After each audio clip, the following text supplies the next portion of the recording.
السلام عليكم ورحمة الله وبركاته على أرقى متابعي قناة طاقة الأبراج. أهلا وسهلا بيكم، منوريني مشرفيني. النهاردة حبايبي هنعمل قراءة جديدة ليك ومن سلسلة بعنوان تمسكوا وتخاطروا بيك. تمسكوا الحبيب وتخاطروا معاك يا برج الحوت، وقراءتك إن شاء الله هتكون بتاريخ 12/4/2026. أتمنى قراءة في حضراتكم وتمنياتي لكم مشاهدة ممتعة ومفيدة. وقبل ما نبتدي نصلي على أشرف الخلق سيدنا محمد صلى الله عليه وسلم. ولا يعلم الغيب إلا الله وهذا توقعت وليس إلا. متنسوش حبايبي عمل لايك للفيديو، الاشتراك بالقناة وتفعيل زر الجرس ليصلك كل ما هو جديد. أصحاب برج الحوت، نسمي بسم الله ونبتدي طقطق يا برج الحوت. اليوم في لخفنة حصلت في العلاقة دي، بس في حب قائم. الشخص ده بيبحث عن شيء يلاقي له مخرج. يا كروتك جميلة للمواجهة اللي هتحصل بينكم، لأن في طاقة انتصار بتحصل معايا. نسمي بسم الله ونبتدي طقطق اليوم يا برج الحوت. حبيب أو الشريك متمسك بيك قوي، متمسك بيك بالشكل الطبيعي، لا ده متمسك بيك بشكل فيه هوس شوية، فيه هوس. كمية الكؤوس اللي نازلة معايا بتوضح الكلام ده. أيوة متمسك بيك بهوس، وفي نفس الوقت في خوف غريب لأنه شايفك فرصة كبيرة جدا في حياته، بس مش واثق إنه يقدر يكمل معاك للنهاية. مش واثق، هو مش واثق إنه يفضل مكمل معاك في النهاية، عشان كده الكارت ده نزل معكوس. أنا سبته معكوس، وده بقى اللي مخليه ماسك فيك بإيده وسايبك بإيده التانية. وفي نفس الوقت الشخص ده بيراقبك بشكل واضح جدا معاه في الطاقة، أكتر من أي وقت فات. بيراقبك دلوقتي بشكل أكبر من أي وقت فات، متابع كل حاجة بتحصل عندك، حتى التفاصيل الصغيرة اللي ممكن انت ما تاخدش بالك منها يا حوت. هو بقى بيلاحظها وبيحللها، وده لانه ببساطة حاسس انك ممكن تخرج من حياته في اي لحظة. هو حاسس بكده انك ممكن تخرج من حياته في اي لحظة.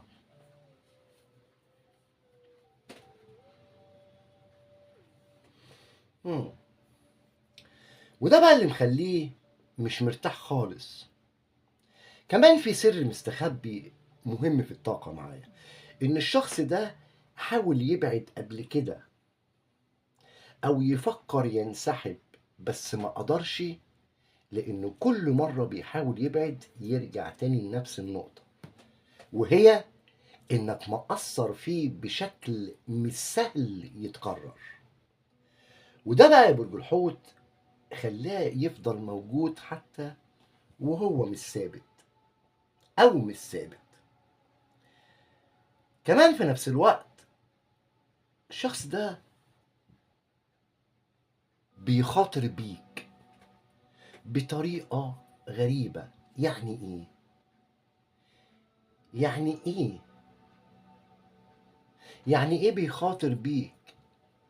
يعني هو بيعمل تصرفات ممكن تخليك يا حوت تبعد عنه فعلا، بس برضه بيعملها وكأنه بيختبرك وهيشوفك هتستحمل ولا هتمشي. وده أخطر نوع من التمسك. ليه بقى؟ لأنه تمسك فيه لعب على الأعصاب، وفي اختبار مستمر من غير ما يقول. وفي نفس الوقت هو عنده نية انه يقرب منك اكتر، بس بيأجل بقى الخطوة، لأنه شايف إن في حاجة مش مستقرة جواه أو حواليه ممكن تبوظ كل حاجة لو استعجل. وده اللي مخليه دايما يا برج الحوت في حالة استنى شوية، لدرجة انت بتقول هو بارد ليه كده؟ لا، هو مش بارد، هو في حالة استنى شوية، مش وقته دلوقتي. كمان اللي واضح في الطاقة ان الحبيب ده بيفكر فيك بشكل يومي تقريبا، ومش تفكير عادي، ده تفكير في رجوع لمواقف او للمواقف اللي حصلت بينكم، وبيحاول يفهم انت ليه اتصرفت كده في وقت معين، او ليه قلت حاجة معينة. وده لانه عايز يطمن نفسه ان العلاقة دي ليها اساس يكمل عليه، مش مجرد احساس مؤقت. وفي نفس الوقت كمان هو شايفك شخص مختلف جدا عن اي حد مر عليه، وده اللي مخليه يا برج الحوت مش قادر يسيبك حتى لو هو نفسه مش مرتاح بالكامل. كمان في نقطة تانية، إن في ناس حوالين الشخص ده أو ظروف بتأثر عليه وبتخليه مش قادر ياخد خطوة واضحة معاك، وده اللي بيزود التردد عنده وبيخليه يفضل في المنطقة اللي بين القرب والبعد. الشخص ده عنده غيرة واضحة جدا عليك يا برج الحوت، غيرة واضحة جدا معاه في الطاقة وبتتزايد.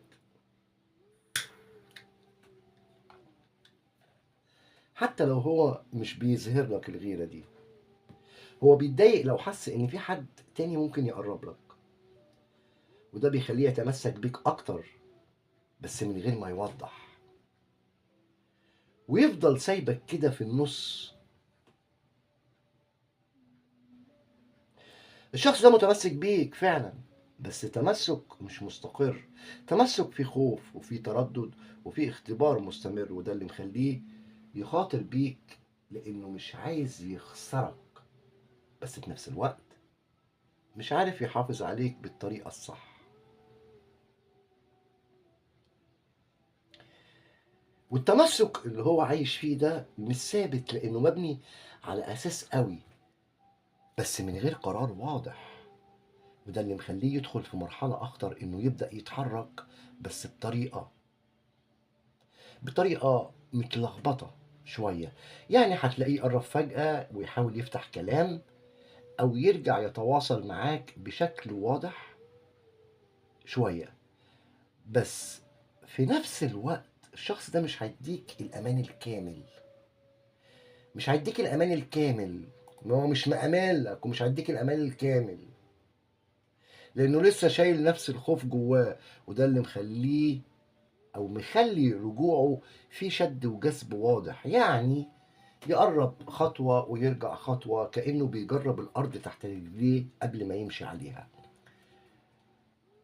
الشخص ده بدأ يحس يا برج الحوت إنك ممكن كمان أنت تزهق، بدأ يحس بكده أو تبعد فعلا، وده اللي زود التوتر عنده وخلاه يفكر بشكل جد إنه ما ينفعش يفضل سايبك كده، لأنه لو طول أكتر من كده ممكن يخسرك بجد.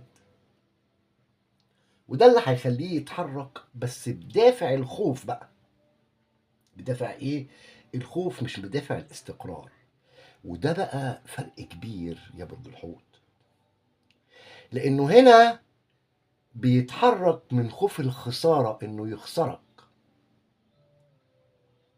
بيبقى رجوعه في استعجال في النقطة دي، وفي قلق وفي محاولة انه يمسك فيك بسرعة من غير ما يكون مجهز نفسه انه يكمل صح. وفي نقطة مستخبية كمان، ان الحبيب او الشريك ده ممكن يفتح معاك موضوع قديم او يرجع كلام او يرجع يتكلم في حاجة حصلت بينكم قبل كده، وكأنه بيحاول يصلح بس بطريقته هو. اللي فيها لف ودوران شوية. اللي فيها ايه؟ لف ودوران شوية، مش مواجهة مباشرة زي ما قلت لك في أول القراءة.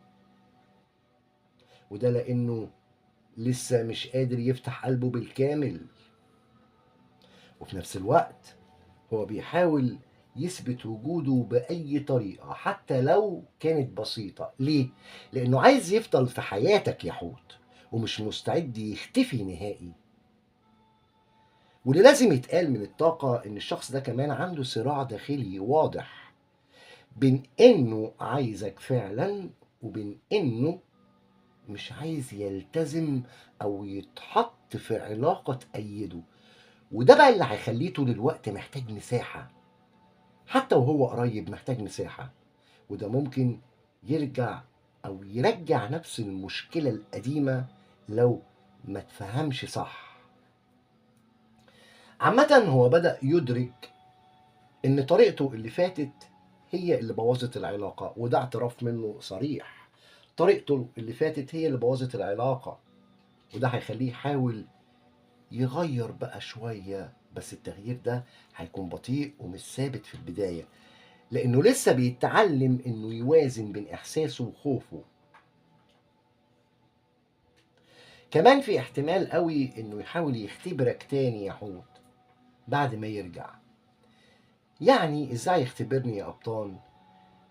يشوف ردة فعلك على قربه، ويشوف انت هتفتح له الباب بسهولة ولا لا، ولا هتكون حذر منه. وده لأنه عايز يطمن عشان نفسه إنك لسه متمسك بيه زيه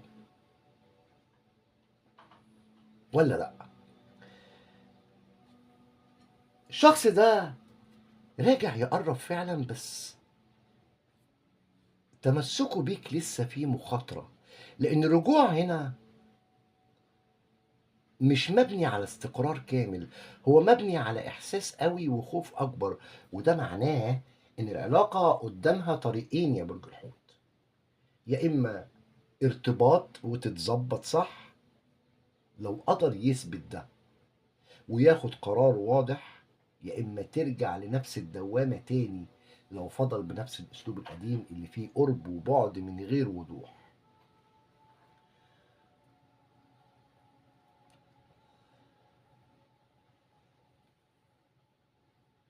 المرحلة اللي جاية هي اللي هتحدد كل حاجة، لأن الشخص ده مش هيقدر يفضل ماشي بنفس الأسلوب القديم، خلي بالك، لفترة أطول. هو وصل لنقطة يا إما يثبت يا إما يخسر فعلا، يا يثبت يا يخسر فعلا.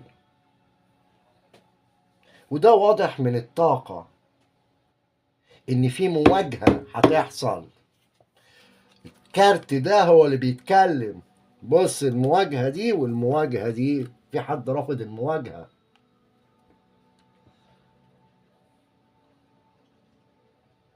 في طاقة مواجهة قريبة حتى لو مش بشكل مباشر. هو هيبان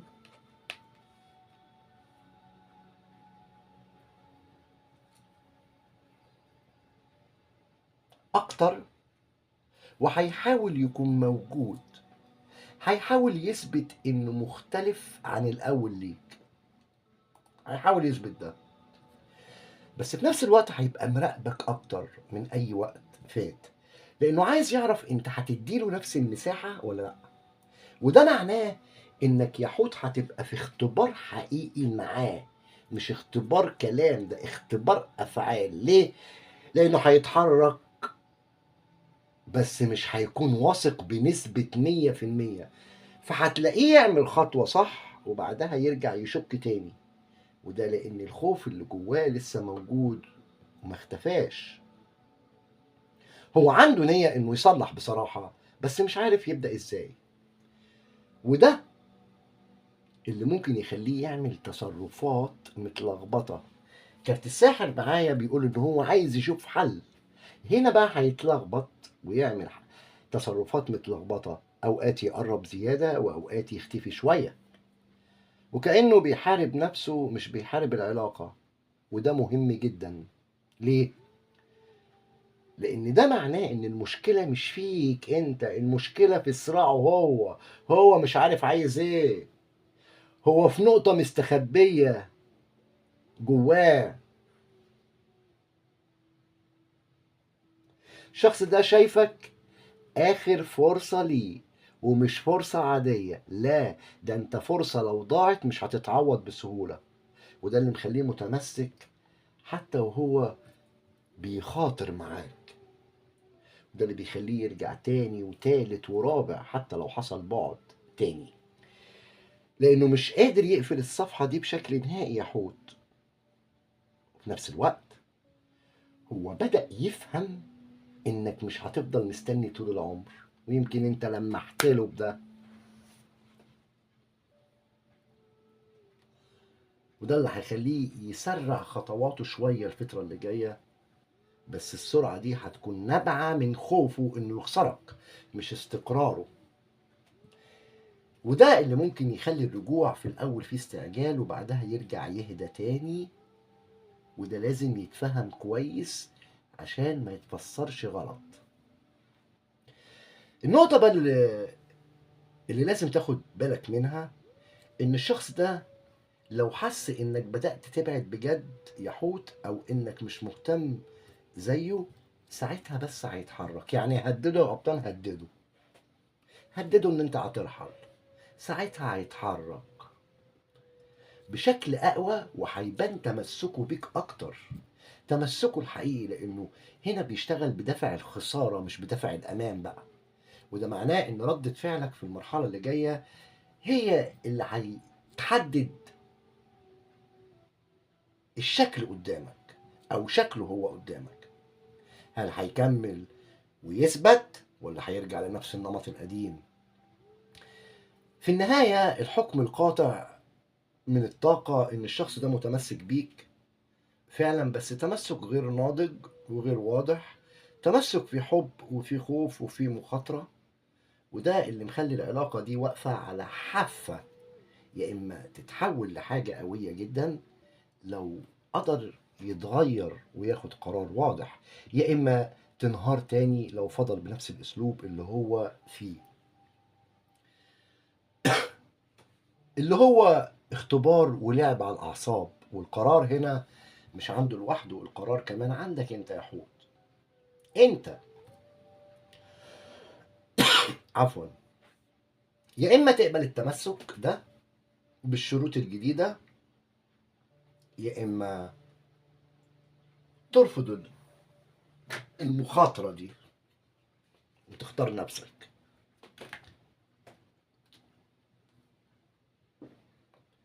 الحقيقة اللي اتكشفت معانا من الطاقة ان الشخص ده متمسك بيك فعلا، بس تمسك مش آمن، تمسك في حب واضح بس متلخبط بخوف أكبر.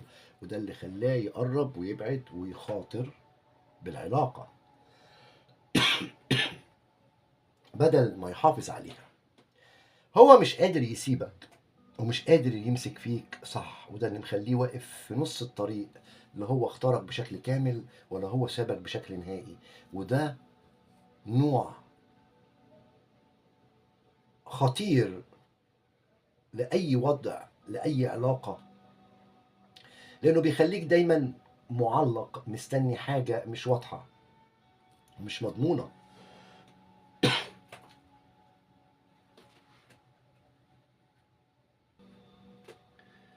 عامة هو شايفك فرصة كبيرة في حياته، بس مش مستعد يدفع تمن الفرصة دي بالكامل. وده اللي خلاه يفضل يلعب على المسافات، يقرب لما يحس انك بعيد، ويبعد لما يحس انك قريب. وده معناه ان تمسكه بيك حقيقي بس مش ناضج كفاية انه يبني عليه علاقة مستقرة. نصيحتي بقى ليك انت، خد نصيحتي بقى، بلاش انت يا حوت تخلط بين التمسك والحب، لان مش كل حب متمسك بيك يبقى قادر يحبك، صح؟ ومش كل واحد بيخاف يخسرك يبقى هيعرف يحافظ عليك. لما ترجعه لحياتك، ولو رجع لك المرة دي، لازم انت ترجع بعقل مش بقلب، بس لازم تبقى شايف تصرفاته، مش سامع كلامه بس. لازم تشوف هل فعلا اتغير ولا مجرد خايف انه يخسرك، بيدور على مصلحته. راجع عشان يمسك فيك ولا خلاص؟ خليه يثبت لك، ما يقولش. خليه ياخد خطوة واضحة، ما يفضلش في التلميحات. خليه يختار قدام نفسه قبل ما يطلب منك شيء، قبل ما يطلب منك ترجع له كمان. ولو لقيته لسه بنفس الاسلوب يقرب ويبعد ويختبرك ويخاطر بيك، يبقى لازم تبقى صريح مع نفسك ان ده مش حب، ده اسمه قلق وخوف متنكرين في شكل التمسك. صحصح معايا، صحصح معايا. ده اسمه، ما اسموش حب، ده قلق وخوف متنكرين في شكل تمسك. وانت بقى مش مطالب انك تعيش في علاقة فيها كل ده. انت يا حوت تستحق حد ثابت، حد واضح، حد لما يتمسك بيك يتمسك عشان يحافظ عليك، مش عشان يجرب فيك. في نهاية القراءة لازم تسأل نفسك سؤال أهم: هل التمسك ده هيكون مريح ليك ولا مرهقك؟ ولو مرهقك يبقى الإجابة واضحة، حتى لو هو لسه متمسك بيك. طب نشوف الشخص ده بيقولك إيه في رسالة.